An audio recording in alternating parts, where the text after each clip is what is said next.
அல்லேலுயா, அல்லேலுயா. இந்த வேளையிலும் அமைந்த ஆண்டுக்கான சபைக்கான வாக்குத்தத்தம். ஆமே. செப்பனியா 3ஆம் அதிகாரம் 15வது வசனத்தை வாசிக்கலாம்.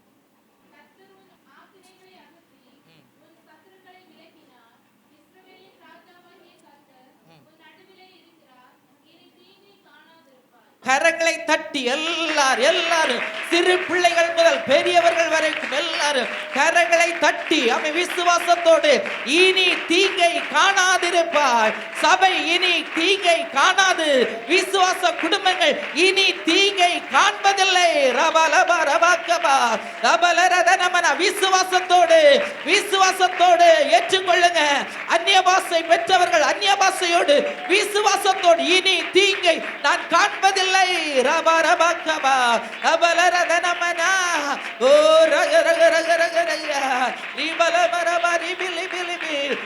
இனி தீங்கை காணாதிருப்பாய். உன் நடுவிலே கர்த்தர் இருக்கிறார். உன் நடுவிலே கர்த்தர் இருக்கிறார். உன் நடுவிலே கர்த்தர் இருக்கிறார். இனி தீங்கை காணாதிருப்பாய். அல்லேலூயா, அல்லேலூயா, அல்லேலூயா. பக்கத்துல இருக்கிறவருடைய கையை பிடித்து சொல்லுங்க, இனி தீங்கை காணாதிருப்பாய். ஆமே. இனி நீங்களும் நானும் தீங்கை. ஆமே. கடந்த ஆண்டுல நிறைய தீங்கை பார்த்திருக்கலாம், வேதனையை பார்த்திருக்கலாம், கண்ணீரின் பள்ளத்தாக்குல நடந்திருக்கலாம், வேதனையில நடந்திருக்கலாம். ஆமேன். எவ்வளவுதான் நீங்களும் நானும் கடந்த ஆண்டு 24ஆம் ஆண்டு நடந்து நம்ம களைத்து போயிருக்கலாம், சோர்ந்து போயிருக்கலாம். அதோடு இந்த ஆண்டின் ஆரம்பத்தில் வந்து நிற்கலாம் தேவ பிள்ளையே. ஆனா கர்த்தர் உங்களையும் என்னையும் பார்த்து, சபையை பார்த்து சொல்லுகிறார், இனி தீங்கை காணாதிருப்பாய். அவர் எதையெல்லாம் நம்மை விட்டு அகற்றுகிறாரா? கர்த்தர் உன் ஆக்கினைகளை அகற்றி போடுகிறார். ஆக்கினை என்று சொன்னால் தண்டனை. தேவன் நாம் செய்த தவறுக்கு இல்லாவிட்டால் செய்த அறியாமையினால வந்த எல்லா காரியத்துக்கும் நம்ம தண்டனை அனுபவிக்க வேண்டும். ஆனா கர்த்தர் என்ன செய்திருக்கிறார்? அந்த தண்டனையை அகற்றி விட்டார் நம்மை விட்டு. ஏன் அகற்றினா, நீங்களும் நானும் தேவ சமூகத்துல கண்ணீரோடு ஜெபித்த ஒரே காரணத்தினால, தகப்பனே எங்களுடைய ஆக்கினை அகற்றுங்கப்பா, என்னுடைய வேதனை அகற்றுங்க. அந்த ஆக்கினை பல நிலைமையில நம்முடைய வாழ்க்கையில வரலாம் தேவ பிள்ளைகளே. அதிகமாக நாம் பாவம் செய்யும் போது ஆக்கினை வருகிறது. சில நேரங்கள் அறியாமையினாலேயும் நம்ம வாழ்க்கையிலே ஆக்கினை தீர்ப்பு அடைய வேண்டிய ஒரு நிர்பந்தத்துக்கு நாம் தள்ளப்படுகிறோம். ஆனா வேதம் சொல்லுகிற எந்த நிலைமையில நாம் காணப்பட்டாலும் 2025ஆவது ஆண்டில் அவர் சொல்லுகிறார், சபையை பார்த்து சொல்லுகிறார், கர்த்தர் உன் ஆக்கினைகளை அகற்றி. இனி தேவனிடத்திலிருந்து இருந்து நீ அந்த தண்டனையை பெற்றுக்கொள்ள மாட்டாய். ஏனென்று சொன்னால் அந்த தண்டனையை அவர் ஏற்றுக்கொண்டார். நீங்களும் நானும் இனி இந்த ஆண்டுல அந்த தண்டனை நமக்கு வராதபடியினால நீங்கள் நான் சந்தோஷமாய் மனமகிழ்ச்சியாய் கர்த்தருக்கு ஆராதனை செய்ய போகிறோம். அல்லேலூயா. அதான் வேதம் சொல்லுகிறது, மனிதன் அல்ல நம்முடைய ஆக்கினைகளை அகற்றுவது, கர்த்தரே நம்முடைய ஆக்கினைகளை, நாம் அனுபவிக்க வேண்டிய தண்டனையை, நாம் அனுபவிக்க வேண்டிய சிட்சையை அவர் அகற்றி போட்டாராம். அதான் வேதம் சொல்லுகிறது, அகற்றி உன் சத்துருக்களை என்ன செய்தார்? விலக்கினார். நமக்கு அநேக சத்துருக்கள் கடந்த ஆண்டு எழும்பி இருக்கலாம், ஆவிக்குரிய பிரகாரமாய் எழும்பி இருக்கலாம், சரீர பிரகாரமாய் எழும்பி இருக்கலாம், நம்முடைய குடும்ப வாழ்க்கைக்கு விரோதமாய் எழும்பி இருக்கலாம். எப்படிதான் எந்த விதத்தில் எழும்பினாலும் பரவாயில்ல தேவ பிள்ளையே, கடந்த ஆண்டு எழும்பி இருக்கலாம். ஆனா இந்த ஆண்டு ஆரம்பத்தில் கர்த்தர் நம்மை பார்த்து சொல்லுகிறார், உன் சத்துருக்களை நான் என்ன செய்தேன்? விலக்கி விட்டேன். அல்லேலூயா. இனி சத்துருக்கள் உங்களை மேற்கொள்ள மாட்டார்கள், நீங்கள் சத்துருக்களை மேற்கொள்வீர்கள். இந்த ஆண்டு நீங்கள் மேற்கொள்ளுகிற ஆண்டு. அல்லேலூயா. போன ஆண்டு சாத்தான் நம்மை மேற்கொண்டா, ஆனா இந்த ஆண்டு கர்த்தர் சொல்லுகிறார், அதை நாம் விலக்கி போட்டு நீ இனி சத்துரு என்ன செய்ய போகிறாய்? மேற்கொள்ள போகிறாய். கரங்களை தட்டி ஆண்டவருடைய நாமத்தை மகிமைப்படுத்துவோம் தெய்வ பிள்ளைகளே. சத்துருக்களை விலக்கி நீங்கள் நான் சத்துருக்களை மேற்கொள்ள போகிறோம். அல்லேலூயா. சத்துருக்களை மேற்கொண்டு நம்ம வாழ்க்கையில இதையெல்லாம் யார் செய்கிறார் என்று சொன்னா, கர்த்தர் செய்கிறார். அவருடைய பிள்ளைகளுக்காக செய்கிறார். அவருடைய பாதத்திலே கண்ணீர் வடித்து கண்ணீர் சிந்தி கதறி அழுத தேவ பிள்ளைகளுக்கு அவர் இந்த ஆண்டு செய்கிற பெரிய ஒரு ஆசீர்வாதம், சத்துருக்களை எல்லாம் அகற்றுகிறார். எந்தெந்த விதத்தில் எல்லாம் உங்களுக்கு எதிராக எழும்பினார்களோ அவர்களை எல்லாம் விலக்குகிறார். ஆமே. வேதத்தில் நாம் பார்ப்போமானால் தாவீதுக்கு விரோதமாக சத்துருக்கள் எழும்பினார்கள். எஸ்ரா என்கிற ஒரு தேவ மனிதனுக்கு விரோதமாய் சத்துருக்கள் எழும்பினார்கள். ஆனா அந்த சத்துருக்களை எல்லாம் கர்த்தரே விலக்கி போட்டார். அல்லேலூயா. கர்த்தர் விலக்கினது மாத்திரமல்ல, அவர்களுடைய வாழ்க்கையில பெரிய ஒரு ஜெயத்தை கட்டளையிட்டார், பெரிய ஒரு வெற்றியை கட்டளையிட்டார். ஆனா கடந்த நாட்கள் அவர்கள் சத்துருவினால ரொம்ப ஒடுக்கப்பட்டார்கள், நெருக்கப்பட்டார்கள். ஆனா அது சத்துருவை விலக்கின பிறகு அவர்கள் நெருக்கப்படல, ஒடுக்கப்படல, அவருக்குள்ளால அவர்கள் சந்தோஷமாய் காணப்பட்டாங்க. தேவனை மகிழ்ச்சியோடு ஆராதித்தாங்க. தெய்வ பிள்ளையே, கடந்த ஆண்டு நீங்க அழுது அழுது ஆராதித்திருக்கலாம். ஆனா இந்த ஆண்டு, இந்த நாள் முதற்கொண்டு நீங்க மனமகிழ்ச்சியோடு கர்த்தருக்கு ஆராதனை செய்ய போறீங்க. சந்தோஷத்தோடு கர்த்தருக்கு ஆராதனை செய்ய போறீங்க. தேவ பிள்ளைகளே, இதை நீங்கள் கேட்கும் போது நீங்கள் விசுவாசிக்க வேண்டும். கர்த்தர் என்னுடைய ஆக்கினைகளை அகற்றுகிறார். கர்த்தர் என் சத்துருக்களை என்ன செய்கிறார்? விலக்கினார். ஆமே, விலக்கினார். இந்த 24வது ஆண்டின் கடைசி நேரத்தில் அவர் எல்லாவற்றையும் விலக்குகிறார். எல்லாவற்றையும் என்ன செய்கிறார்? அகற்றுகிறார். அகற்ற வேண்டியதை அகற்றுகிறார், விலக்க வேண்டியதை விலக்குகிறார். நம்மால அகற்ற முடியாது, நம்மால விலக்க முடியாது. ஆனால் உங்களாலும் என்னாலும் ஒன்றை செய்ய முடியும். எதுதான் செய்ய முடியும்? ஜெபிக்க மாத்திரமே முடியும். ஆமே. தேவ சமூகத்துல கண்ணீர் சிந்த மாத்திரமே முடியும். நம்மால வேற எதையுமே செய்ய முடியாது தேவ பிள்ளையே. ஆனா நீங்களும் நானும் தேவ சமூகத்துல கண்ணீர் சிந்தினபடியினால அவர் செய்ய வேண்டியதை அவர் செய்தார். தேவ பிள்ளைகள், நீங்க செய்ய வேண்டியதை நீங்க செய்யும் போது அவர் செய்ய வேண்டியதை அவர் செய்வார். அல்லேலூயா. பக்கத்துல உள்ளவங்க கையை பிடிச்சு சொல்லுங்க, நீங்க செய்ய வேண்டியதை நீங்க செய்யுங்க. ஆமென். அவர் செய்ய வேண்டியதை அவர் செய்வார். அல்லேலூயா. அப்ப நீங்க செய்யணும். இந்த ஆண்டின் ஆரம்பத்துல நீங்க செய்ய வேண்டியதை செய்யுங்க. அவர் செய்ய வேண்டியதை அவர் செய்வார். தேவ பிள்ளைகளே, நீங்களும் நானும் பார்ப்போம். அல்லேலூயா. நிச்சயமாய் பார்ப்போம். இதுல எந்த ஒரு சந்தேகமே இல்லை. எந்த ஒரு நம்ம சந்தேகப்பட தேவையில்லை. தேவ பிள்ளைகளே, அதான் அவர் சொல்லுகிறார். என்ன செய்தாரா? சத்துருக்களை விலக்கினாரா.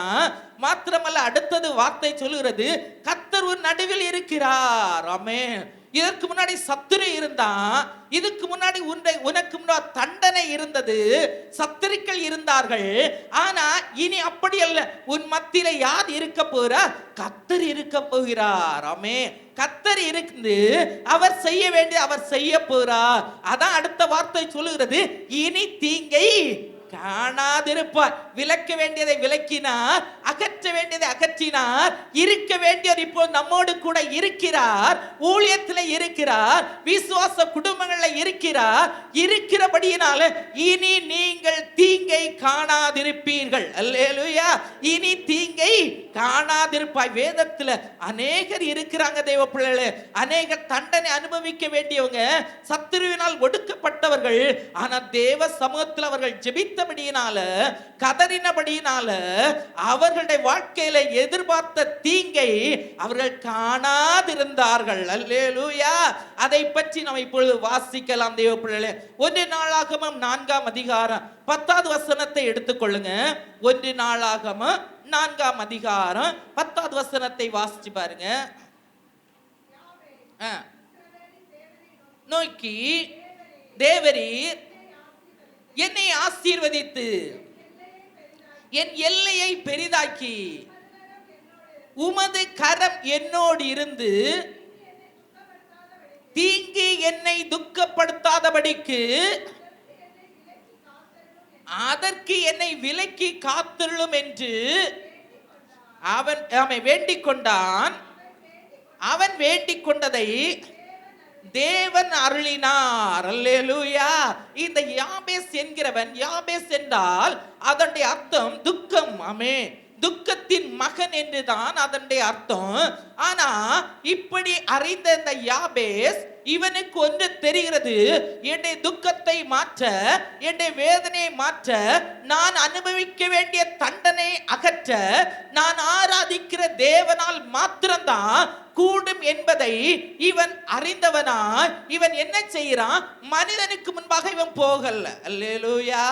இவன் மனிதனுக்கு முன்னாடி போய் நின்று அறிக்கை பண்ணல, அழல்ல, எதையுமே செய்யல. யாருக்கு முன்பாக போக வேண்டுமோ, யாருக்கு முன்பாக நின்று அழ வேண்டுமோ அவரிடத்துல போனா, அவரிடத்துல போய் ஜெபம் பண்ணினா. எப்படி ஜெபம் பண்ணினானா? தேவரீர் என்னை ஆசீர்வதிங்க, என் எல்லையை பெரிதாக்குங்க, உமது கரம், உமது கரம், மனித கரம் அல்ல தேவ பிள்ளையே. அதை நீங்களும் நான் நல்லா வாசிச்சு பாருங்க. உமது கரம் என்னோடு இருக்க வேண்டும். ஆமென். நீர் ஆசீர்வதிக்கிறதும் எல்லையை பெரிதாக்குவதும் ஒரு பக்கம் இருந்தாலும், ஆசீர்வதித்து எல்லையை பெரிதாக்கி விட்டு உம்முடைய கரம் என்னை விட்டு விலகி போக கூடாது. ஆனா நாம அநேக நேரம் பிரேயர் பண்ணுவோம், ஆண்டவரே என்னை ஆசீர்வதியும், ஆண்டவரே என்னை ஆசீர்வதியும், என் எல்லையை பெரிதாக்குங்கப்பா என்று நம்ம பிரேயர் பண்ணுவோம். ஆனா யாபேஸ் கருத்தா ஜெபம் பண்ணினா, ஆசீர்வதியும் என் எல்லையை பெரிதாக்கும் என்று சொல்லிவிட்டு அவன் சொல்லுகிறான், உமது கரம் என்னோடு இருக்க வேண்டும். ஆமே, நீர் என்னோடு இருக்க வேண்டும் அப்பா. இதெல்லாம் இருந்தும் நீர் என்னோடு கூட இல்லாவிட்டால், உம்முடைய கரம் என்னோடு இல்லாவிட்டால், யோசிச்சு பாருங்க. ஆண்டவர் நம்மை ஆசீர்வதித்தார், எல்லையை பெரிதாக்கினார். ஆண்டோட கரம் நம்மோடு இல்லாமல் இருந்தால் என்ன பிரயோஜனம்? ஆசீர்வாதத்தினால என்ன பிரயோஜனம்? நம்முடைய எல்லை பெரிதாகி என்ன பிரயோஜனம்? பிரயோஜனமே இல்லை. அதான் அவர் சொல்லுகிறார், உமது கரம் என்னோடு இருக்க வேண்டும். அதான் இங்கேயே நாம பார்த்தோம். ஆமே, செப்பனியாவில வாசித்தோம். ஆமே, ஆக்கினையை அகற்றுகிறார், சத்துருக்களை விலக்குகிறார். விலக்கிவிட்டு அவர் நம்மோடு இல்லாவிட்டால் எந்த பிரயோஜனம் இல்லை. அதான் கர்த்தர் நம்மோடு கூட இருக்கிறாரா. அதே போல எங்கேயும் உமது கரம் என்னோடு இருக்க வேண்டும். அவன் ஜெபிக்கிறான், உமது கரம் என்னோடு இருக்க வேண்டும். அடுத்த வார்த்தை வாசிச்சு பாருங்க, தீங்கு என்னை துக்கப்படுத்த கூடாது. நீர் என்னை ஆசீர்வதித்து நான் என்னை நீ கோடீஸ்வரனாக மாற்றி எனக்கு அநேக நன்மைகளை தந்துவிட்டு நீர் என்னை விட்டு விலக கூடாது. அதெல்லாம் இருந்தும் தீங்கு என்னை தொடருமானால், என்னுடைய வாழ்க்கையில வேதனை வருமானால், என்னுடைய வாழ்க்கையில தீராத நோய் வருமானால், என்னுடைய வாழ்க்கையில தீராத பிரச்சனை வருமானால், நீர் ஆசீர்வதித்து பிரயோஜனம் இல்ல. அல்லேலூயா. நீர் ஆசீர்வதித்து பிரயோஜனம் இல்லப்பா. நீர் என்னை எல்லையை பெரிதாக்கி 50 ஏக்கர் தந்து என்ன பிரயோஜனம்? ஐயோ, தீமை, டெய்லி அழுகிறேன், டெய்லி கதறுகிறேன், டெய்லி வேதனைப்படுகிறேன். அப்படி எதுக்கு? அதான் அவர் சொல்லுகிறார், நீர் ஆசீர்வதிச்சாலும், அவன் நீர் என்னுடைய எல்லையை பெரிதாக்கினாலும் நீங்க என் கூட இருக்கணும். ஆமென். இருக்க வேண்டியவர் நம்மோடு இருக்க வேண்டும் தெய்வ பிள்ளை. அப்படின்னா நீங்க பயப்பட தேவையில்லை. தீமை அணுகவே செய்யாது. நீங்க தீமையை பார்ப்பதே இல்லை. இருக்க வேண்டிய நம்மோடு கூட இருக்க வேண்டும். மனுஷன் இருக்கக்கூடாது, மனுஷனுடைய கரம் நம்மோடு இருக்கக்கூடாது, சத்துரு இருக்கக்கூடாது, சாத்தானுடைய கரம் நம்மோடு இருக்கக்கூடாது. இருந்தால் நம்முடைய வாழ்க்கையில் எல்லாம் இருந்தும் பிரயோஜனம் இல்ல. நஷ்டம்தான், கஷ்டம்தான், வேதனை தான், அழுகை தான். ஆனா இவன் கரெக்டா பிரேயர் பண்ணுகிறான் பாருங்க. உமது கரம் என்னோடு இருக்க வேண்டும். உமது கரம் என்னோடு இருக்கிறது மாத்திரமல்ல, என்ன செய்யக்கூடாது? என்ன செய்யக்கூடாது? தீங்கு என்னை துக்கப்படுத்த கூடாது. தீங்கு வந்தா துக்கம் தெய்வ பிள்ளை. ஏன்னு சொன்னா எங்க வாழ்க்கையில வந்திருக்கிறது தீங்கு. ஆமென். பயங்கரமான தீங்கை சந்திக்க வேண்டியது வந்தது தேவ பிள்ளையே. அநேக சொல்லுவாங்க தீங்கு, தீங்கு, பிரச்சனை, வேதனை, சோதனை என்று சொல்லுவாங்க. ஆனா நம்முடைய வாழ்க்கையில் அது வந்து நாம அனுபவிக்கும் போதுதான் அதனுடைய தன்மையை நம்ம புரிந்து கொள்ள முடியும். அந்த சோதனையில இருக்கிற பிரச்சனை எல்லாமே நமக்கு தெரிய வரும் தெய்வ பிள்ளையே. சொல்லுவாங்க, நம்ம ஒருத்தருக்கு அடிபட்டுட்டா சொல்லுவாங்க, பரவாயில்ல போட்டுன்னு சொல்லுவாங்க. ஆனா அதே ஆளு சொல்லும், உங்களுக்கு வந்தாதான் அது தெரியும். ஏன்னா அவரவருக்கு வரும்போது தான் அது தெரியும் தெய்வ பிள்ளை. அந்த வேதனை மற்றவர்களுக்கு எவ்வளவுதான் சொன்னாலும் புரியாது. ஐயோ கஷ்டம்தான், வேதனை எனக்கு புரியுதுன்னு சொல்லுவாங்க. ஆனா நம்ம புரிகிற மாதிரி அவங்களுக்கு புரியாது. அதே போல எங்க வாழ்க்கையில பயங்கரமான சோதனை, பயங்கரமான பிரச்சனை வந்த தெய்வ பிள்ளையே. ஆமே. ஆனா அந்த நேரத்தில் எல்லாம் நாங்கள் சேர்த்து எடுக்க ஒரே காரணம் அவருடைய கரம் எங்க கூட இருந்தபடியினால தான். நான் பிரேயர் பண்ணும்போது இதுதான், ஆண்டவரே நீர் கூட இருக்கணும்ப்பா, நீங்க கூட இருக்கணும், இந்த பிரச்சனையில நீங்க இருக்கணும், இந்த சோதனையில நீங்க இருக்கணும், மனிதன் இருந்து எந்த பிரயோஜனம் இல்ல சொல்லி பிரேயர் பண்ணும்போது தான் பெரிய விடுதலை, பெரிய வெற்றி. மனிதன் தரக்கூடாத வெற்றி, மனிதனால செய்ய முடியாத வெற்றியை தேவனே செய்தார். காரணம் எல்லாம் இருந்தும் தேவனுடைய கரம் இல்லாவிட்டால் பிரயோஜனம் அல்ல. தேவன் நம்மோடு இல்லாவிட்டால் நமக்கு ஆசீர்வாதம் இல்ல. அப்ப அவர் இருந்தா தீங்கு வந்தாலும் நம்ம என்னச்சா துக்கப்படுத்தாது. அதான் அவன் சொல்லுகிறான் பாருங்க, தீங்கு என்னை துக்கப்படுத்தாதபடிக்கு அதற்கு என்னை விலக்கி காத்துருங்க. அப்பா விலக்கி இருங்க, விலக்கி விடுங்க. இங்க வேதம் சொல்லுகிறது ஆக்கினை அகற்றினார், சத்துருக்களை விலக்கினார். இவர் சொல்லுகிறார் தீங்கை விலக்கி போடுங்கப்பா. தீங்கு என்ற இடத்துல வரவே கூடாது. நான் அழுது அழுது வாழவே கூடாது. ஆமே, நான் சந்தோஷமா இருக்கணும் உமக்குள்ளால, உமக்குள்ளால நான் மனமகிழ்ச்சியா இருக்க வேண்டும். அருமையான தெய்வ பிள்ளையே, இந்த 2025 நீங்களும் நான் ஜெபிக்க வேண்டிய ஒரே வார்த்தை இதுதான் தெய்வ பிள்ளை, நீங்க கூட இருக்கணும்ப்பா. உலகத்துல எந்த மனிதன் கூட இருந்தாலும் நமக்கு ஜெயத்தை தரவே முடியாது. மருத்துவர்கள் கூட இருந்தாலும் நமக்கு எந்த ஒரு விடுதலை கிடைக்காது தெய்வ பிள்ளையே.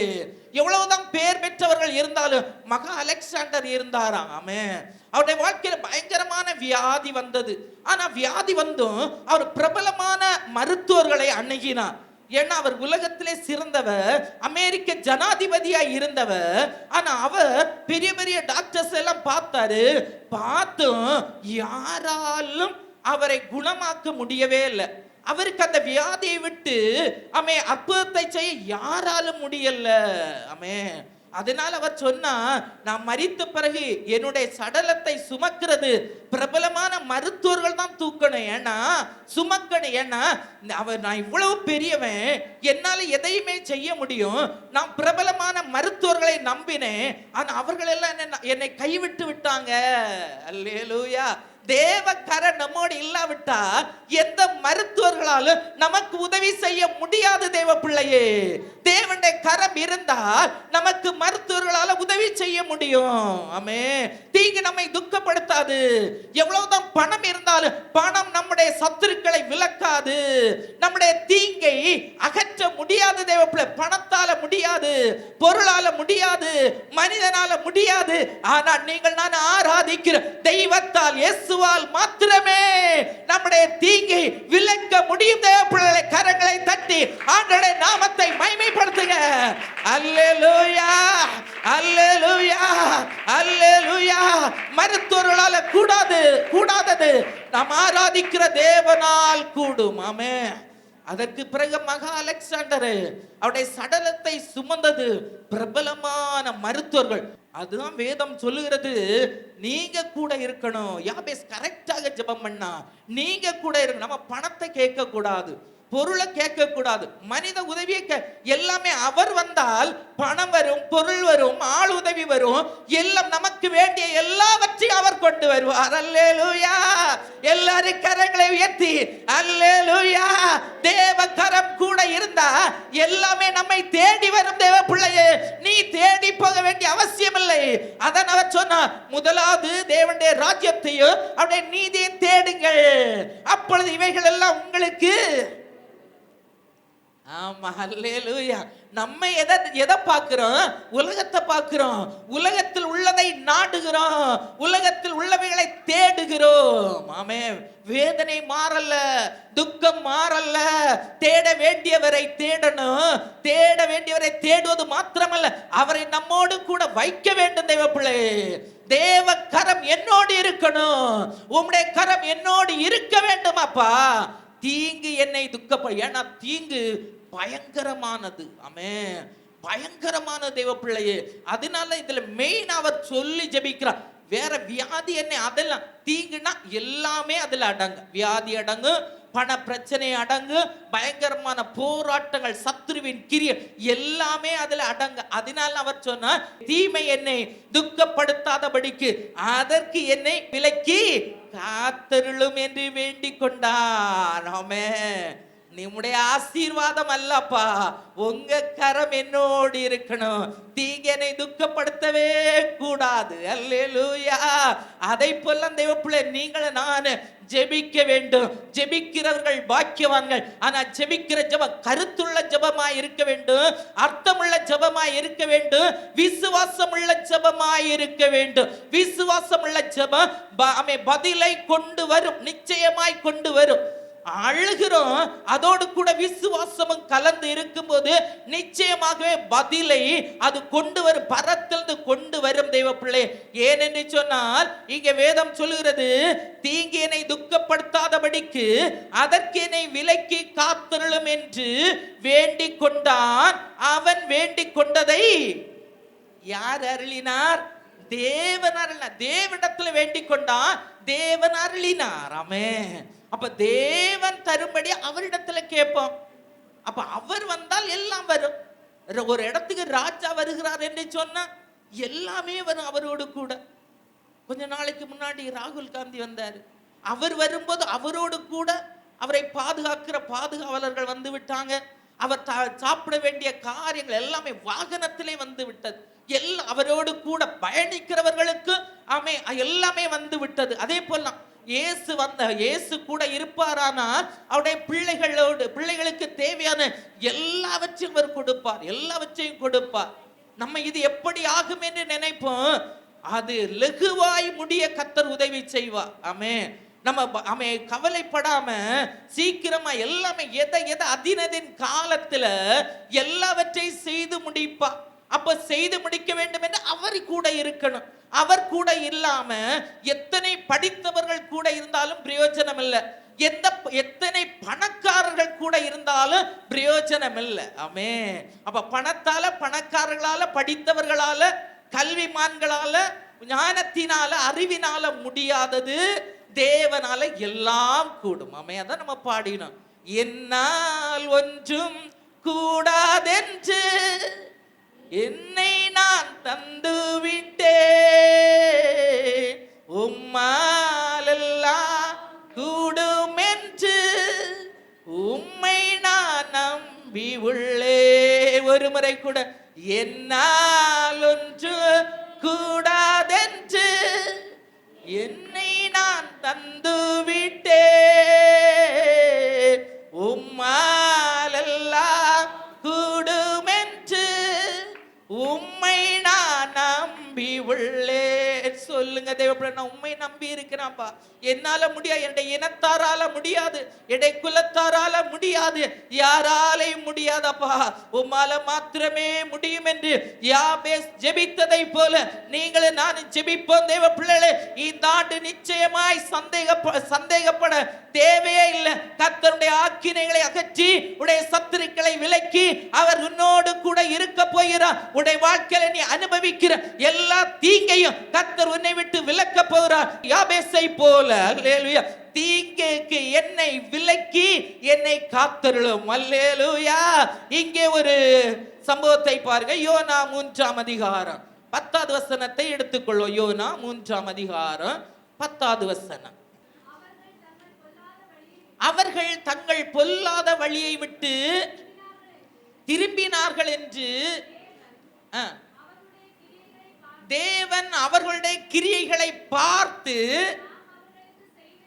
தாம் அவர்களுக்கு செய்வேன் என்று சொல்லியிருந்த தீங்கை குறித்து மனஸ்தாபப்பட்டு அதை செய்யாதிருந்தா. இந்த சம்பவம் நமக்கு அதிகமாக எல்லாருக்கும் தெரியும். ஆமென். இங்கே நினிவே என்கிற பட்டணத்துக்கு பெரிய ஒரு அழிவு வருகிறது என்று யோனா என்கிற தீர்க்கதரிசி மூலம் அந்த நினிவே பட்டணத்துக்கு எச்சரிப்பை கொடுத்தார்.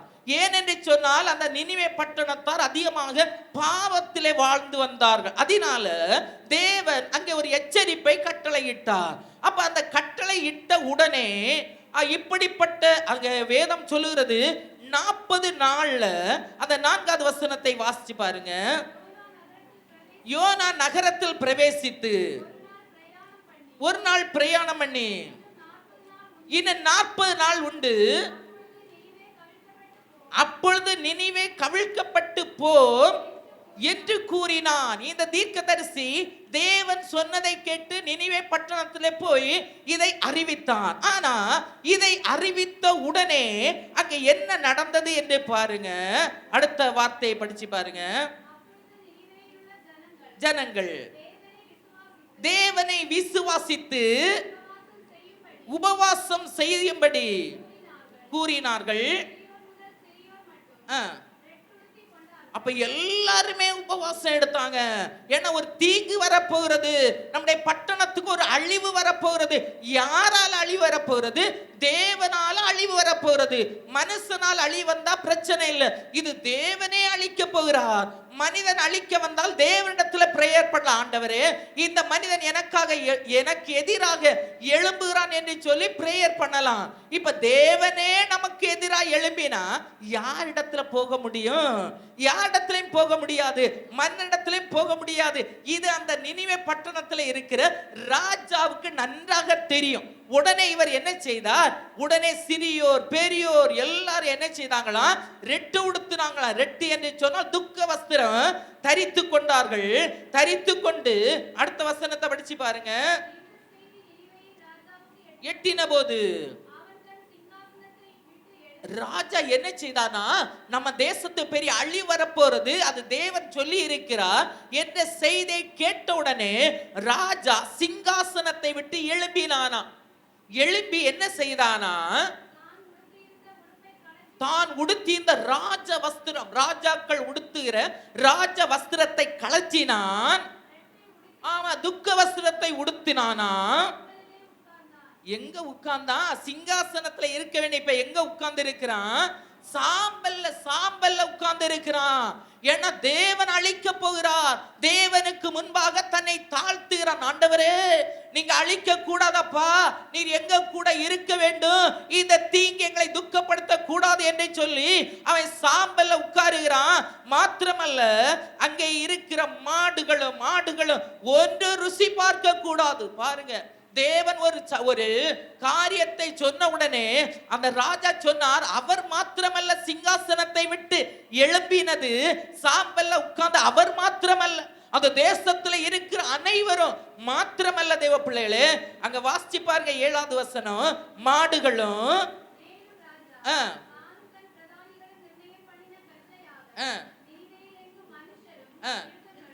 மனுஷனே கூட மிருகங்களும் இருந்ததா. உபவாசம் இருந்ததா. உபவாசம் என்று சொன்னால் சாப்பிடாமல் தேவனோடு இருப்பது. அப்படி இருந்தார்களா?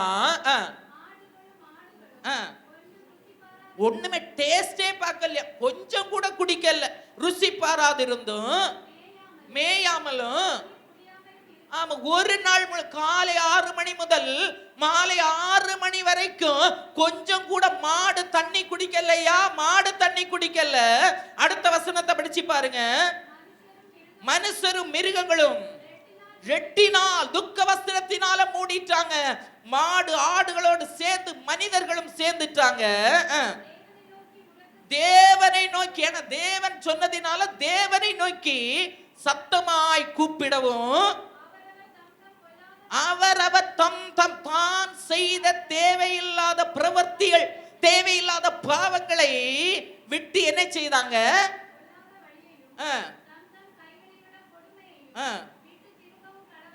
இப்படி ராஜா சொல்லு, எல்லாருமே திரும்புங்க, கர்த்தரிடத்துல திரும்புங்க, தேவனிடத்துல திரும்புங்க, தேவனை நோக்கி பாருங்க. ஆராதிக்காதவங்க எல்லாரும் தேவனை நோக்கி ஆராதிங்க. ஏதாவது தவறு செஞ்சீங்கன்னா மன்னிப்பு கேளுங்க. தரையில இருந்து கொண்டு ராஜா சொல்லுகிறார், சாம்பல்ல உட்கார்ந்து கொண்டு ராஜா சொல்லுகிறார். இதையெல்லாம் யார் பார்த்தது? தேவன் பார்க்கிறாரு. தேவ பிள்ளைகளே, உங்களை என்னை தேவன் பார்க்கிறார். வந்திருக்கிற ஒவ்வொருவரையும் தேவன் பார்க்கிறார், கவனிக்கிறார். ஆமென், அல்லேலூயா. தேவ சமூகத்துல எப்படி இருக்கிறோம்? கூடாரம் சின்னதுதான் தேவ பிள்ளையே, ஆனா இங்க இருக்கிறவர் பெரியவர் இருக்கிறார். நம் மத்தியில பெரியவர் இருக்கிறார். பெரியவர் நம்மை நோக்கி கொண்டு இருக்கிறார், நம்மை கவனிக்கிறார், நம்மை உற்று நோக்குறார். தேவ பிள்ளையே, அல்லேலூயா. இதை ராஜாவுக்கு நல்லா தெரிந்தது. அவர் கவனித்துக் கொண்டே இருக்கிறார் என்று ராஜா அறிந்தா. ஆனா அடுத்த வசனம் சொல்லுகிறது, வாசிங்க பார்க்கலாம். யாருக்கு தெரியும்? போகாதபடிக்கு மனஸ்தாபப்பட்டு தம்முடைய உக்கிர கோபத்தை விட்டு திரும்பினாலும் திரும்புவார் என்று அவங்களுக்கு டவுட் தான். ஆமே, சப்போஸ் திரும்புவாரா திரும்ப மாட்டாரா தெரியல, ஆனாலும் கூப்பிடுவோம். ஆமே, நம்முடைய ஜெபத்தை கேட்கிறாரோ கேட்கவில்லையோ தேவனை நோக்கி முறையிடுவோம். நமக்கு சுகம் தருகிறாரோ தரவில்லையோ தேவனை நோக்கி கூப்பிடுவோம். அவர் சர்வ வல்லமை உள்ள தேவன். அல்லேலூயா. அவரால் செய்யக்கூடாத அதிசயமான காரியம் ஒன்றுமில்லை தேவ பிள்ளையே. அல்லேலூயா. இவர்கள் தேவனை நோக்கி கூப்பிட்டார்கள். உடனே தான் அடுத்தது 10வது வசனத்தை வாசிச்சு பாருங்க. அப்ப கர்த்தர் கவனிச்சுட்டே இருக்கிறாரு. நம்மை கவனிக்கிறது போல நினிவே பட்டணத்தை கர்த்தர் கவனிக்கிறாரு. நினிவே ராஜாவை கர்த்தர் கவனிக்கிறார். அங்க இருக்கிற எல்லா ஜனங்களையும் கர்த்தர் கவனிக்கிறார். அவர்கள் ரெட்டொடுத்தி சாம்பல்ல உட்கார்ந்து இருப்பதை கர்த்தர் கவனிக்கிறார். ஆடுகளும் மாடுகளும் தண்ணீர் குடிக்காமல் இருக்கிறதை கர்த்தர் கவனிக்கிறார். சிறு பிள்ளைகள் கூட ஆமே உபவாசம் இருக்கிறதை ஆமே கர்த்தர் கவனிக்கிறார். இப்ப அவர் சொல்லுகிறாரு, அவர்கள் தங்கள் பொல்லாத வழியை விட்டு திரும்பினார்கள் என்று. கிரியைகளை பார்க்கிறார், செயல்பாடுகளை பார்க்கிறாரு. கிரியைகளை பார்த்து தாம் அவர்களுக்கு செய்வேன் என்று சொல்லி இருந்த தீங்கை குறித்து மனஸ்தாபப்பட்டு அதை செய்ய எப்படி மனஸ்தாபப்பட்டாரா? ஐயோ, நான் இப்ப அழிப்பேன் என்று சொன்ன உடனே இவர்கள் எல்லாரும் சாம்பல்ல உட்கார்ந்துட்டாங்களே, ராஜ வஸ்திரத்தை கலச்சி விட்டாரே, இவர்கள் எல்லாம் ஒரு நாள் முழுவதும் உபவாசம் இருக்கிறாங்க தேவ பிள்ளையே. இதை பார்த்து கர்த்தர் என்ன செய்தாரா? மனதுருகினார். நீங்கள் நான் ஆராதிக்கிற தெய்வம் மனதுருக்கத்தின் தெய்வம். அல்லேலூயா. மனதுருகிற தெய்வம், ஜெபத்தை கேட்கிற தேவன், நம்மை கவனிக்கிற தேவன். அல்லேலூயா. ஆமே, சொல்லி இருந்த தீங்கை குறித்து மனஸ்தாபப்பட்டு அதை செய்யாதிருந்தார். அவர் என்ன செய்ய நினைச்சாரு? நினிவே பட்டணம் முழுவதை தீக்கு இரையாக்க வேண்டும். தீயினால, அக்கினியினால, கந்தகத்தினால நினிவே பட்டணத்தை அழிக்க வேண்டும் என்று தேவன் திட்டமிட்டு இருந்தார். தேவ பிள்ளையே, தேவனுடைய திட்டம் அவரே உடைத்து போட்டார். இந்த ஜனங்களை நான் அழிக்கவே கூடாது. ஏன் என்று சொன்னா, இவர்கள் அந்த தீங்கை செய்வேன் என்று சொன்ன உடனே பொல்லாத வழிகளை விட்டு திரும்பினார்கள். தேவனை பிரியமானதை செய்தார்கள். தேவ பிள்ளையே, அப்ப தீங்கு பாவம் செய்யறது நிமித்தமாகவும் நமக்கு தீங்கு வருகிறது. அப்படி வரும்போது நீங்கள் நானும் மனதுருக்கத்தின் தெய்வத்தை பார்க்க வேண்டும். பாவத்தை விட்டு விலக வேண்டும். பாவத்தை விட்டு விலகும் போது தேவன் நம்மிடத்துல மனஸ்தாபப்படுகிறார். ஆமே, நம்மிடத்துல இரக்கம் காண்பிக்கிறார். ஏனென்று சொன்னால், அந்த பாவத்தை வைத்துக் கொண்டு வாழும் போதுதான் அந்த ஆக்கினை நமக்கு வருகிறது. ஆனா அந்த பாவத்தை தேவ சமூகத்திலே சொல்லி ஜெபம் பண்ணி மன்னிப்பு கேட்டால் வேதம் சொல்லுகிறது, செப்பனியா 3:15, உன் ஆக்கினைகளை உன்னை விட்டு அகற்றுவேன். ஆமே, இங்க பாருங்க, யோனா இதே யோனா நினிவே பட்டணத்துல இப்படிப்பட்ட ஆக்கினை வரப்போகிறது, அழிவு வரப்போகிறது என்று சொன்னதை ராஜா கேட்டு மனம் திரும்பினபடியினால, அந்த பட்டணத்தார் மனம் திரும்பினபடியினால அந்த தேசத்துக்கு வர வேண்டிய ஆக்கினை ஆண்டவரே அகற்றி விட்டார். அல்லேலூயா. ஆண்டவரே அகற்றினா உடைய குடும்பத்துக்கு தேவன் சில வேளையில ஆக்கினை வைத்திருக்கலாம். தேவ பிள்ளையே, நீ செய்ய வேண்டிய பயப்பட தேவையில்லை. தேவ சமூகத்தை நோக்கி கதறு, தேவ சமூகத்தை நோக்கி கூப்பிடு. ஆண்டவரே, நீர் என்னோடு கூட இருக்க வேண்டும் ஐயா, உம்முடைய கரம் என்னோடு இருக்க வேண்டும். தீங்கை என்னை விட்டு அகற்றி விடுங்க, ஆக்கினை அகற்றி விடுங்க, என்னை விட்டு அகற்றி விடுங்க, என்னுடைய குடும்பத்தை விட்டு அகற்றி விடுங்க, என்னுடைய பிள்ளையை விட்டு அகற்றி விடுங்க அப்பா என்று நீங்க ஜெபிக்கும் போது தேவ பிள்ளையே, அவர் மனதுருக்கத்தின் தேவன். அல்லேலூயா. அவர் சொல்வார், இனி அந்த குடும்பத்தை நான் அழிக்க மாட்டேன், அந்த நபரை நான் அழிக்க மாட்டேன். ஏன்னா என்னை நோக்கி கதர்னாங்க, என்னை நோக்கி அழுதாங்க, புலம்பினாங்க. தேவ பிள்ளையே, தாழ்மை உள்ளவர்களை கிருபை அளிக்கிற தெய்வம், தாழ்மை உள்ளவர்களை கண்ணோக்குகிற தெய்வம். ஆமென். அல்லேலூயா. அல்லேலூயா. அவரைத்தான் நீங்கள் நான் ஆராதிக்கிறோம். தேவ பிள்ளைகளே, தேவனை அறிந்து ஆராதிங்க. சாதா ஆராதிக்கிறதல்ல, தேவனை அறிந்து ஆராதிங்க. தேவன் எப்படிப்பட்டவர்? இவர் மனதுருக்கமுடையவர். நாம செய்ய வேண்டியதை செய்யும் போது அவர் மனதுருகி விடுவார். அல்லேலூயா. அல்லேலூயா. பிள்ளை சாட்சி சொன்னது போல அவளிடத்துல நான் கரெக்டா சொன்னேன், கர்த்தர் எல்லாவற்றையும் ஆமை காண்பித்துக் கொண்டே இருந்தா, படிப்படியாக காண்பித்துக் கொண்டே இருந்தா. ஆமை அதை சொல்ல சொல்ல சொல்ல அவர்களும் உடன்பட்டார்கள். கூட ஜெபித்தோம் தேவ பிள்ளையே, உடன்பட்டு செய்ய வேண்டியதை செய்தாங்க, தாழ்மைப்பட்டாங்க, சாம்பல்ல உட்கார்ந்தாங்க. கர்த்தர் பார்த்தா செய்வேன் என்று சொன்ன ஆக்கினே கர்த்தர் அகற்றி விட்டார். அல்லேலூயா. தேவ பிள்ளை, நீங்கள் யாராய் இருந்தாலும் சரி, உங்க வீட்டுல பயங்கர பிரச்சனை, பயங்கரமான வியாதி, பயங்கரமான போராட்டம் என்று சொன்னா, நீங்க அழுது கொண்டிருக்க நம் மனிதனிடத்துல தேவ சமூகத்து வாங்க, தாழ்மைப்படுங்க, ஆண்டவரே என்று கேளுங்க, பொல்லாத வழியை விட்டு விலகுங்க, கர்த்தர் அதை கவனிப்பார். வேதம் தெளிவாய் சொல்லுகிறது. ஆமே, அவர்கள் தங்கள் பொல்லாத வழியை விட்டு திரும்பினார்கள் என்று தேவன் அவர்களுடைய கிரியைகளை பார்க்கிறார். நம்ம எல்லாரையும் தனித்தனியா பார்க்கிறார். ஆமே, சிறு பிள்ளை முதல் பெரியோர் வரைக்கும் கவனிக்கிறார். நம்முடைய கிரியையை பார்க்கிறார். ஆராதனைக்கு வருகிறது மாத்திரமல்ல, வந்து ஆராதிக்கிறது மாத்திரம், கிரியை எப்படி இருக்குது, ஆராதிக்கிறது நிமித்தமா நம்முடைய ஜீவியத்துல வாழ்க்கையில மாற்றம் வருகிறதா? செய்தி கேட்கிற நிமித்தமா இந்த செய்தியை கேட்கும்போது உங்களுக்குள்ள ஒரு உள்ளுணர்வு வர வேண்டும். ஆமே, அப்படியானா என்னுடைய வீட்டுல, என்னுடைய குடும்பத்துல ஆமே இப்படிப்பட்ட ஒரு காரியம் நடக்க காரணம் பாவமா இருக்கலாம், ஆமே தேவ கோபமா இருக்கலாம். அப்படின்னா நான் தேவ சமூகத்துல மனம் திரும்பி அவரிடத்துல நான் கதறி, தகப்பனே நான் ஜெபிக்க போறேன். குடும்பமா இருக்க முடிந்தால் குடும்பமா இருங்க தேவ பிள்ளைய, தனியா இருக்க வேண்டுமானால் தனியா இருங்க, பிள்ளைகளோடு சேர்ந்து இருக்க முடியுமானா அப்படி இருங்க தேவ பிள்ளைகள.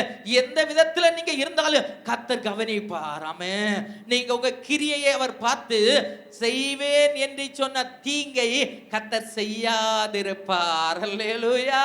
மனிதனை நோக்கி பார்க்காதுங்க, இவர்கள் உடனே தேவனை நோக்கி பார்த்தார்கள், தேவனை நோக்கி கூப்பிட்டார்கள். கூப்பிட்ட போது பெரிய ஒரு விடுதலையை, பெரிய ஆசீர்வாதத்தை பெற்றுக் கொண்டார்கள்.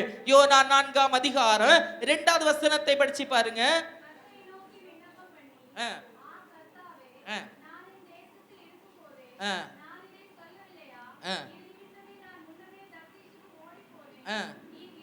நீர் இரக்கமும் மன உருக்கமும் நீடிய சாந்தமும் மிகுந்த கிருபையும் உள்ளவரும் தீங்குக்கு மனஸ்தாபப்படுகிறவருமான தேவன் என்று அறிவேன். அப்ப நீங்கள் நான் அறியணும். எப்படி அறியணும்?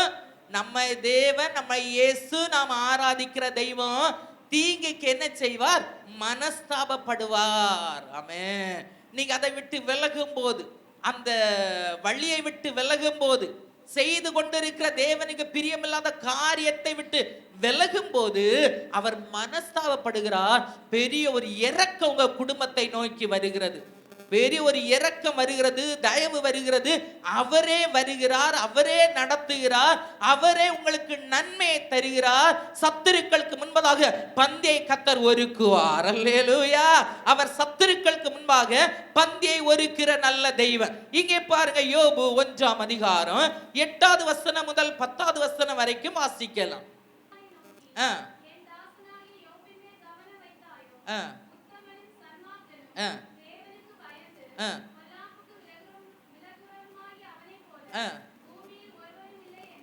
அப்போ பாவம் செய்யறது நிமித்தமாய் வருகிற தண்டனை, தீங்கு வருகிறது, அறியாமையினால நமக்கு தீங்கு வருகிறது.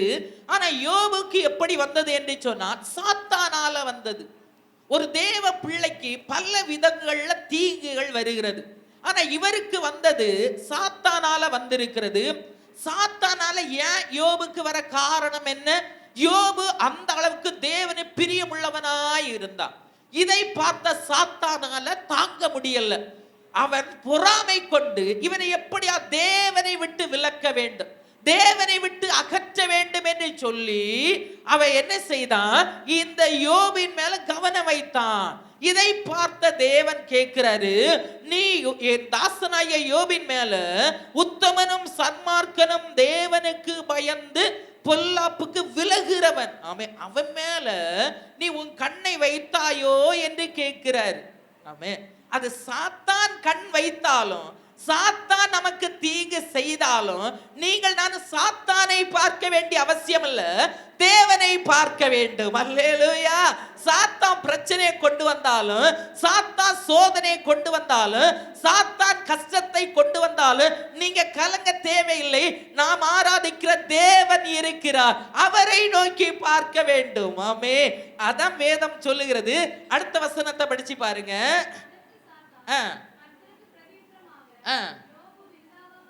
யோபு விருதாவாகவா நடக்கிறான்? கேட்கிறான், சும்மாவா அவன் உமக்கு பயந்து நடக்கிறான்? அடுத்த வசனத்தை படிச்சு பாருங்க. நீர் அவனையும் அவன் வீட்டையும் எல்லாவற்றையும் சுற்றி வேலியடைக்கவில்லையோ? ஆசீர்வதித்தீர், பெருகிற்று. என்ன தேசத்துல பெருகிட்டே இருக்குது, பயங்கரமா ஆசீர்வாதமா இருக்கிறான். இவன் கண்டிப்பா தேவனை விட்டு விலக செய்யணும். அதனால சாத்தான் கண் வைத்தான். அதே போல உங்க வீட்டுல அப்படி இருக்கலாம். சில வேளையில இது மனிதனால் வந்ததா, தேவனால் வந்ததா, சாத்தானால் வந்ததா, இல்லாவிட்டா இது அறியாமையினால் வந்ததா என்பதை நீங்க ஜெபிப்பதற்கு முன்பதாக புரிந்து கொள்ள வேண்டும்.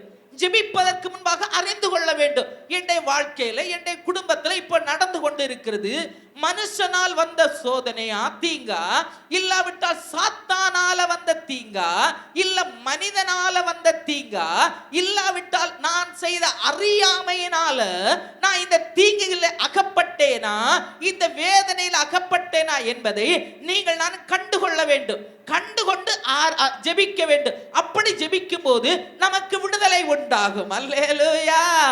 ஒரு ஹாஸ்பிட்டல் நீங்க போறீங்க, போகும்போது டாக்டர் செக் பண்ணாம நமக்கு எந்த மருந்தும் தரமாட்டார். சிலருக்கு செக் பண்ணாலும் வியாதி கண்டுபிடிக்க மாட்டார். ஆனா அது வியாதி கண்டுபிடிக்கிற வரைக்கும் அவருடைய மைண்டில் என்ன வருகிறதோ அதற்கேற்ற மாத்திரை மருந்துகளை தருவார். ஆனா அவர் வியாதியை கண்டுபிடித்து விட்டால் அதற்கேற்ற மருந்தை தருவார். அதற்கேற்ற மருந்தை தரும்போது சீக்கிரமாக நமக்கு என்ன ஆகும்? ஆரோக்கியம் உண்டாகும், சுகம் உண்டாகும். அல்லேலூயா. அப்ப வியாதியை கண்டுபிடிக்க வேண்டும். அப்ப 4 விதமான சோதனை நமக்கு இருக்கிறது. அந்த சோதனை வீட்டுல என்ன சோதனை, என்ன தீங்கு என் குடும்பத்துல காணப்படுகிறது, ஏன் நான் அழுகிறேன், ஏன் நான் வேதனைப்படுகிறேன் என்பதை நீங்கள் நானும் ஃபர்ஸ்ட் அலசி ஆராய்ந்து கண்டுபிடிக்க வேண்டும். ஆமே.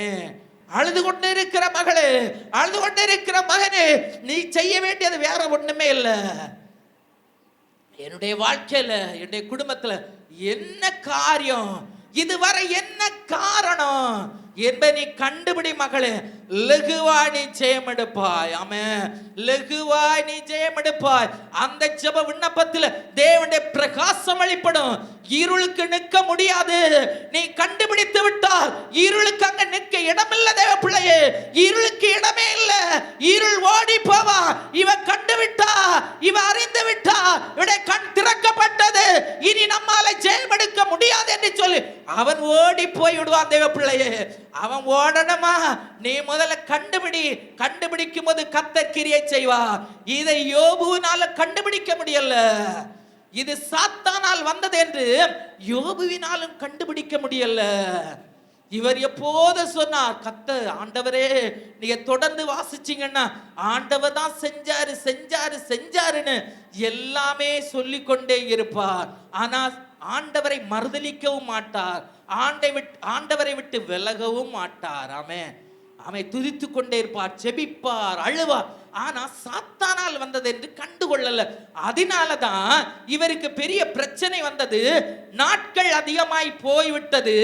அதே யோபு 42 அதிகாரம் 9வது வசனம், 42:9.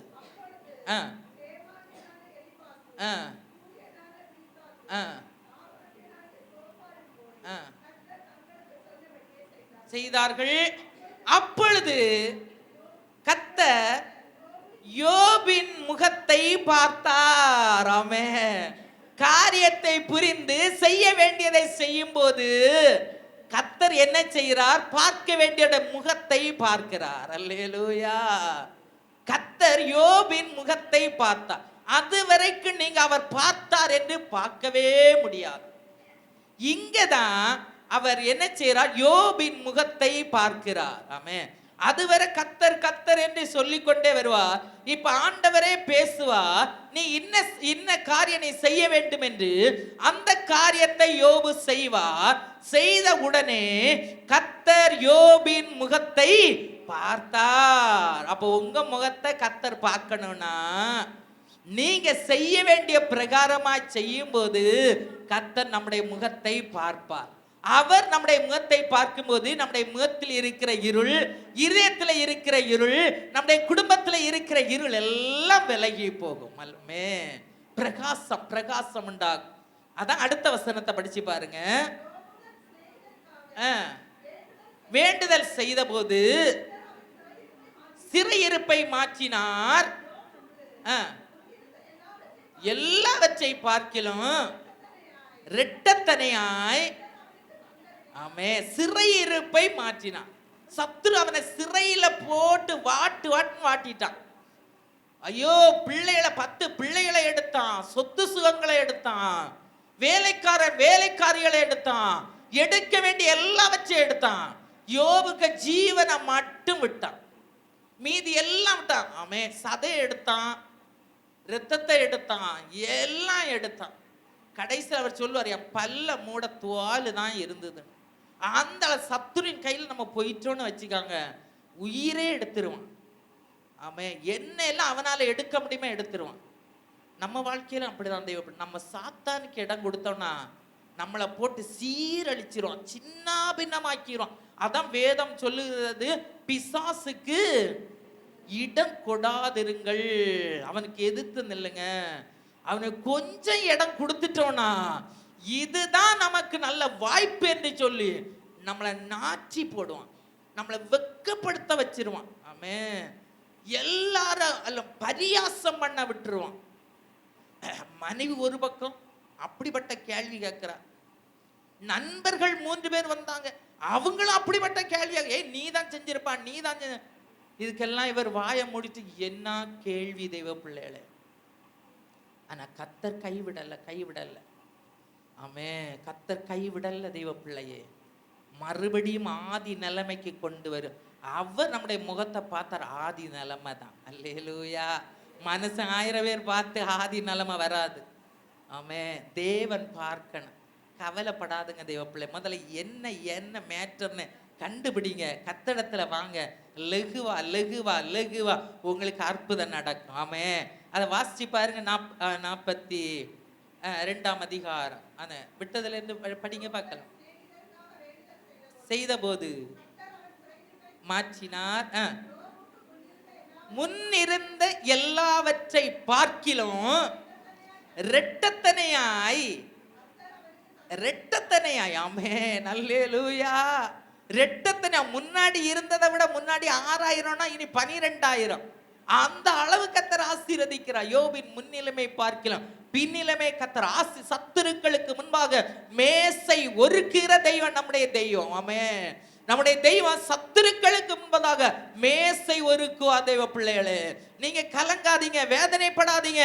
கத்தரை மாத்திரம் நோக்கி பாருங்க, அவர் உங்களை நோக்கி பார்ப்பார். உங்களை நோக்கி பார்த்து அவர் என்ன செய்ய வேண்டுமோ அதையெல்லாம் அவர் செய்வார். இங்க பாருங்க, முன்னிருந்த நிலைமையை பார்க்கல பின்னிருந்த நிலைமையை கத்தர் என்ன செய்தாராம்? இரட்டத்தனையாய் ஆசீர்வதித்தார். எல்லா சகோதரரும் சகோதரிகளும் அனைவரும் அவனிடத்திற்கு வந்து அவன் வீட்டிலே அவனோட போஜனம் பண்ணி கத்தர் அவன் மேல் வர பண்ணின சகல, இங்கேயும் கத்தர் தான், சாத்தான் தான், ஆனா தேவன் அனுமதி கொடுத்தார். ஆமென். அதான் வேதங்க சொல்லுகிறது, கத்தர் வர பண்ணின சகல தீங்கு சரீரத்துல மாத்திரமல்ல, வீட்டுல, தொழில்ல, வருமானத்துல, பிள்ளைட வாழ்க்கையில பல விதங்கள்ல தீங்கு. ஒரே புயல் காற்று தான், ஒரே கொந்தளிப்பு தான் குடும்பத்துல. ஆனா கர்த்தர் சொல்ல, அந்த தீங்கு நிமித்தம் அவனுக்காக அங்கலாய்த்து ஆறுதல் சொல்லி எல்லாமே கொடுத்தாங்க, இப்ப கொடுக்கிறாங்க. ஆமே, நல்ல. இப்ப பழைய நிலைமைக்கு என்ன செய்யற யோபு திரும்பி வருகிறார். கீழே நீங்க வாசிச்சீங்கன்னா பிள்ளைகள் தான் 10, அடுத்தது 10 பிள்ளைகள். பிள்ளைய குறையவே இல்லை. ஆரம்பத்துல 10, அடுத்து பின்னாடி எத்தனை? அதே மனைவியை வச்சு 10 பிள்ளைகள். தேவனால செய்யக்கூடாத அதிசயமான காரியம் ஒன்றுமே இல்லை தேவ பிள்ளைகள். அதுக்கப்புறம் 6000 எல்லாம் 12000 ஆகுது, 7000 எல்லாமே 14000 ஆகுது. அப்படி பயங்கரமா வருகிறது. ஆமே, யோபின் முன்னிலைமை பார்க்கல பின்னிலைமை அதிகமாய் ஆசீர்வதித்தார். ஆமே, அதற்கு பிறகும் அவர் 140 வருஷம் உயிரோடு இருந்தாரா யோபு. சாக வேண்டியவருக்கு முகத்தை தேவன் பார்த்தபடியினால அதற்கு பிறகு அவர் 140 வருஷம், அந்த 16வது வசனத்துல இருக்கிறது, 140 வருஷம் உயிரோடு இருந்து தலைமுறை 4 தலைமுறைகளை பார்த்திருக்கிறாரு. தேவன் பார்த்தா பெரிய ஒரு பிரமாதம் தான் தேவ பிள்ளையே, பெரிய ஒரு ஆசீர்வாதம். அதான் தேவனை நாம பார்க்கணும், தேவன் நம்மை பார்க்கணும். ஆமே, இப்ப இங்க நினிவே பட்டணத்தார் தேவனை நோக்கி பார்த்தாங்க. தேவன் நினிவே பட்டணத்தாரை நோக்கி பார்த்தார், தீங்குக்கு மனஸ்தாபப்பட்டார். யோபு தேவனை நோக்கி பார்த்தார், தேவன் யோபுவை நோக்கி பார்த்தார். அல்லேலூயா. யாபேஸ் தேவனை நோக்கி பார்த்தான், தேவன் யாபேஸை நோக்கி பார்த்தார். அவனுடைய எல்லையை கர்த்தர் பெரிதாக்கினார். அவனுடைய எல்லா சகோதரரை பார்க்கல இவனை மேன்மை உள்ளவனாக மாற்றினார். அல்லேலூயா. அருமையான தேவ ஜனமே, இந்த 2025 ஆண்டு தேவனை நோக்கி பார் தேவ பிள்ளையே. எந்த பிரச்சனை மத்தியிலும், எந்த வேதனை மத்தியிலும், எந்த துன்பத்தின் மத்தியிலும் தேவனை நோக்கி பார்க்க மறந்துடாத. அல்லேலூயா. அவர் உன்னை வாழ்க்கை இரட்டத்தனையாய் ஆசீர்வதிப்பார். முன்னிலைமை காட்டில பின்னிலைமை ஆசீர்வாதமாய் இருக்கும். அநேகர் நிந்திக்கலாம், சாட்சிகளை கேட்டோம் அல்லவா, அநேகர் நிந்திக்கலாம், அநேகர் அவதூறாய் பேசலாம். அதே நிந்திக்கிறவர்கள் மத்தியில, அதே பரியாசம் மத்தியில இன்னைக்கு இவர்களை எல்லாம் சாட்சியாக நிறுத்தினார் அல்லவா. உன்னை நிறுத்த மாட்டாரா தேவ பிள்ளையே? என்னை கர்த்தர் நிறுத்த மாட்டாரா? நீங்க விசுவாசிக்க வேண்டும், அதைத்தான் கர்த்தர் பார்க்கிறார். அல்லேலூயா. பெரிய ஆசீர்வாதம், பெரிய ஆசீர்வாதம். ஒரே ஒரு காரியத்தை வாசித்து முடிக்கலாம். எஸ்தர் ராஜாத்தை எடுத்துக்கொள்ளலாம். 9ஆம் அதிகாரம், எஸ்தர் 9ஆம் அதிகாரம். ஆமே, 1 முதல் வாசிச்சு பாருங்க. ராஜாவின் வார்த்தையின்படியும் அவனுடைய கட்டளையின்படியும் செய்யப்படுகிறதற்கு என்கிற 12ஆம் மாதம் தேதியிலே யூதரின் பகைஞர் அவர்களை மேற்கொள்ளலாம் என்று நம்பினார்களே, அந்நாளிலே தானே யூதரானவர்கள் தங்கள் பகைஞரை மேற்கொள்ளும்படிக்கு காரியம் மாறுதலாய் முடிந்தது. யூத ஜனத்துக்கு எதிராக ஆமான் ஒரு சதி திட்டத்தை தீட்டினான். ஆனா இதை இந்த எஸ்தர் ராஜாத்தியும் யூத ஜனங்களும் சேர்ந்து மொர்தெகாயும் சேர்ந்து ஜெபம் பண்ணினார்கள். இப்படி யூதருக்கு பெரிய ஒரு அழிவு வருகிறது என்பதை இந்த மொர்தெகாய் அறிந்து ஆமே தன்னுடைய மகளாகிய எஸ்தருக்கு அறிவித்து அவளும் அவளுடைய தாதிமாரும் சேர்ந்து என்ன செய்தாங்க? தேவனை நோக்கி பார்த்தார்கள்.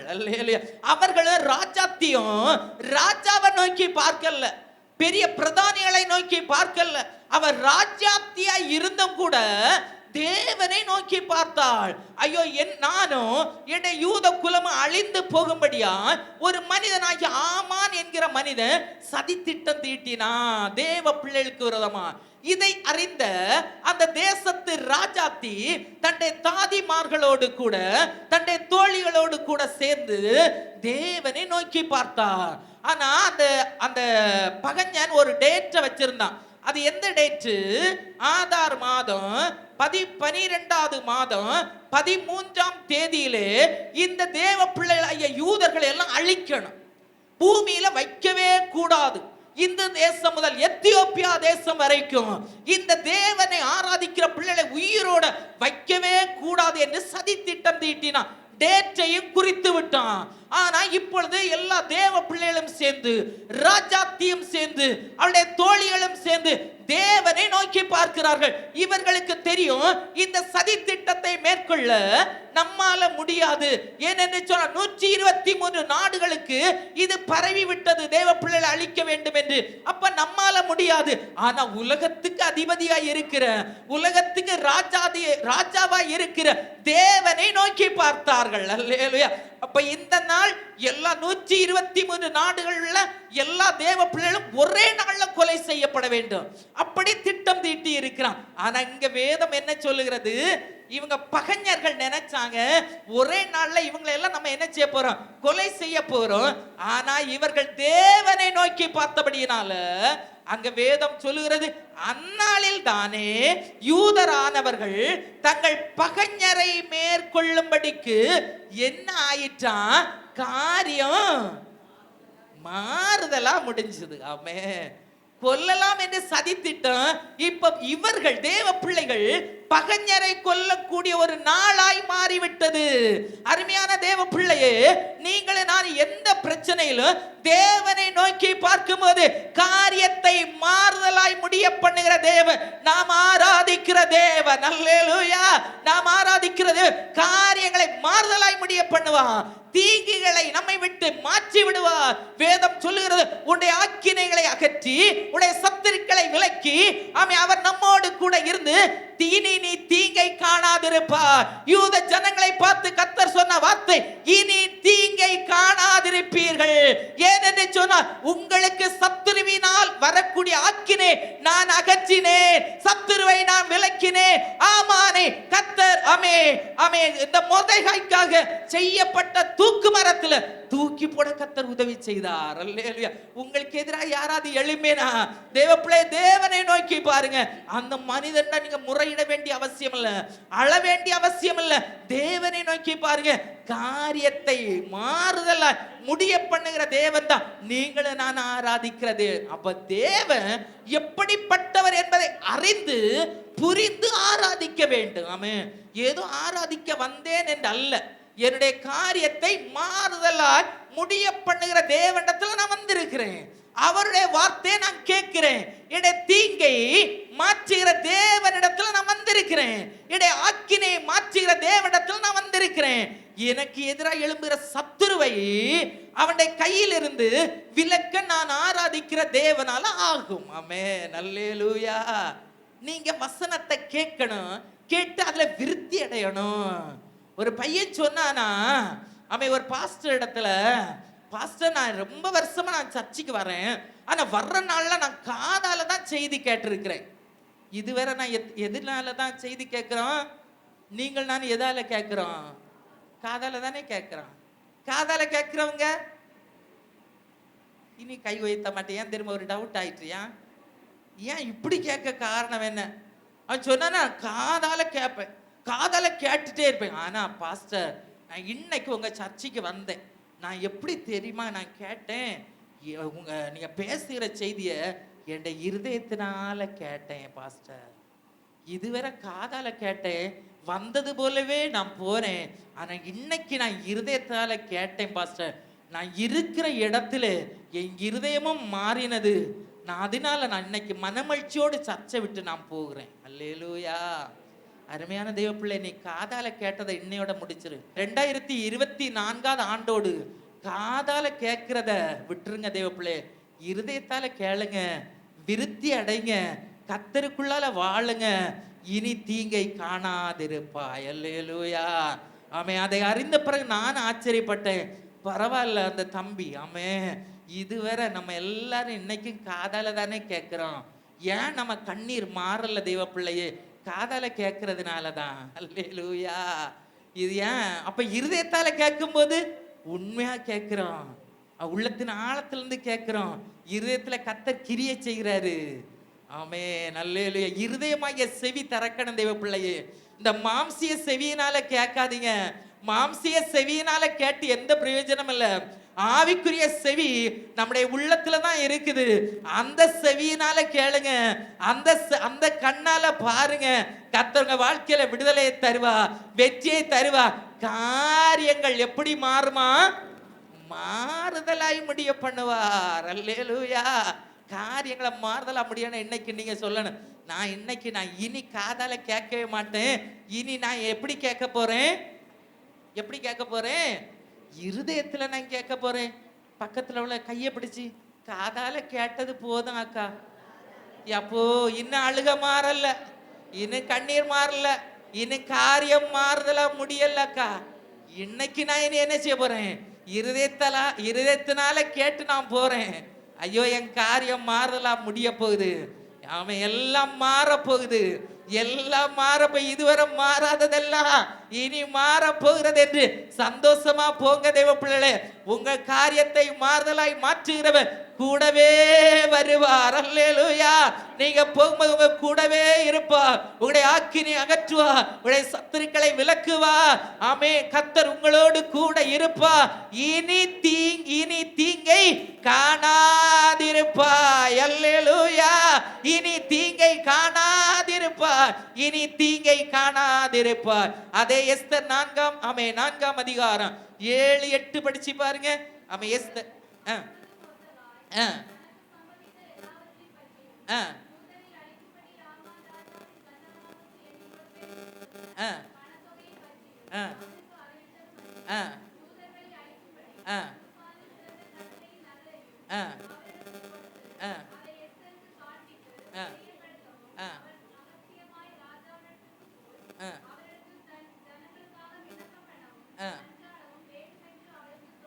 சொன்னார். 16வது வசனம்.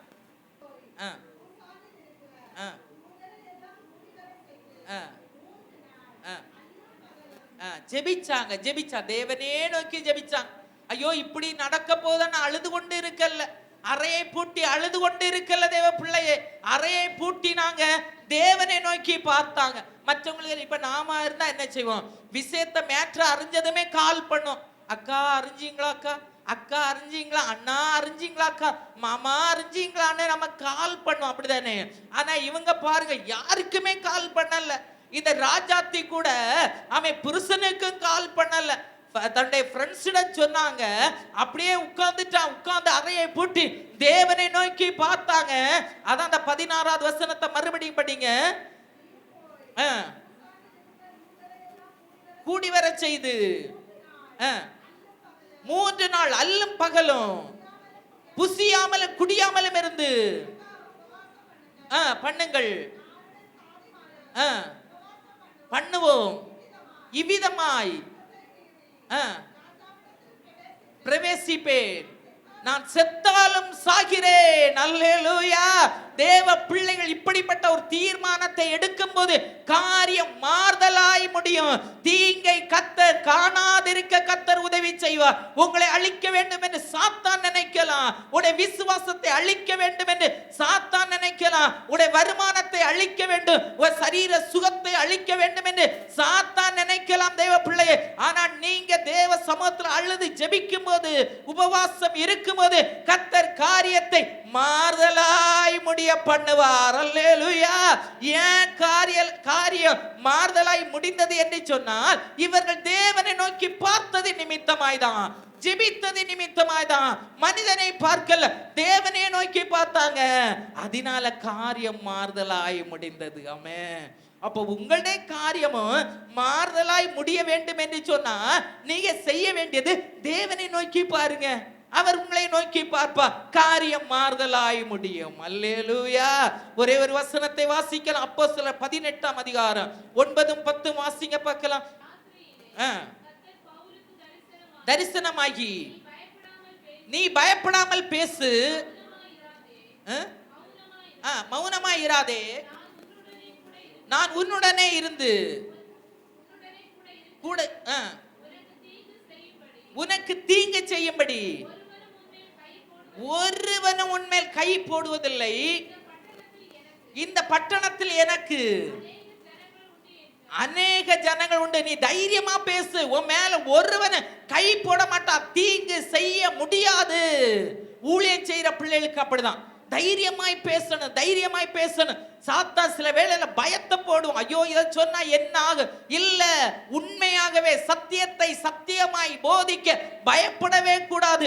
ஒருவன் உண்மையில் என்ன செய்ய மாட்டான், கை போடுவதில்லை, ஒருவனும் உனக்கு விரோதமாய் தீங்கு செய்வதில்லை என்று சொல்லி அப்போஸ்தலனாகிய பவுலை தேவன் தைரியப்படுத்துகிறார். ஆமே, ஊழியத்தை கத்த தைரியப்படுத்துகிறார் இந்த ஆண்டு. ஆமே, விசுவாச குடும்பங்களை கத்த தைரியப்படுத்துகிறார். உங்களுடைய வாழ்க்கையில இருக்கிற தீங்குகளை எல்லாம் கத்தர் விலக்க போகிறார். ஆமே, காரியத்தை மாறுதலாய் முடிய பண்ண போகிறார். நீங்க எதை குறித்து கவலைப்பட வேண்டாமே, தேவனையே நோக்கி பாருங்க. தேவ பிள்ளையே, மனிதனை நோக்கி பார்த்ததெல்லாம் போதும். தன்னை திறமை நம்பினது போதும், தன்னை பணத்தை நம்பினது போதும், தன்னை பொருளை நம்பினது எல்லாம் போதும். தேவ பிள்ளையே, இந்த நாள்ல கத்தரை நம்புங்க. கத்தர் காரியத்தை மாறுதலாய் முடிய பண்ணுவார், வெற்றியாய் கத்தர் முடிப்பார். அதே செப்பனியா 3ஆம் அதிகாரம் 15வது வசனத்தை வாசித்து முடிக்கலாம். வாசிங்க பார்க்கலாம். கத்தர் உன் ஆக்கினைகளை அகற்றி உன் சத்துருக்களை விலக்கினார். இஸ்ரவேலின் ராஜாவாகிய கத்தர் உன் நடுவிலே இருக்கிறார், இனி தீங்கை காணாதிருப்பாய். முதல்ல அவர் செய்கிற அகற்றுகிறார், 2வது விலக்குகிறார், 3வது கூட இருக்கிறார், 4வது நம்முடைய வாழ்க்கையில இருக்கிற தீங்கை காணாமல் போக செய்கிறார். காரியத்தை மாறுதலாய் முடிய பண்ண போகிறார். பெரிய நன்மையை கத்தர் கட்டளையிட போகிறார். தேவ பிள்ளையே, இந்த வேளையில் நீங்க இருதயத்தினால கேட்டு விசுவாசித்து தைரியமாய் நீங்க போகலாம். அல்லேலூயா. கர்த்தர் கண்ணீரை மாற்றுவார், வியாதியை மாற்றுவார், போராட்டம் எல்லாவற்றையும் மாற்றுவார். 2025 ஆண்டு ஆசீர்வாதத்தின் ஆண்டு, அற்புதத்தின் ஆண்டு. நீ துன்பத்தை, நீ சிறுமைப்பட்ட நாட்களுக்கு, துன்பத்தை கண்ட வருஷங்களுக்கு சரியாய் கர்த்தர் உன்னை மகிழ்ச்சியாக்குவார். அல்லேலூயா. சரியாய் கர்த்தர் உன்னை மகிழ்ச்சியாக்க போகிறார்.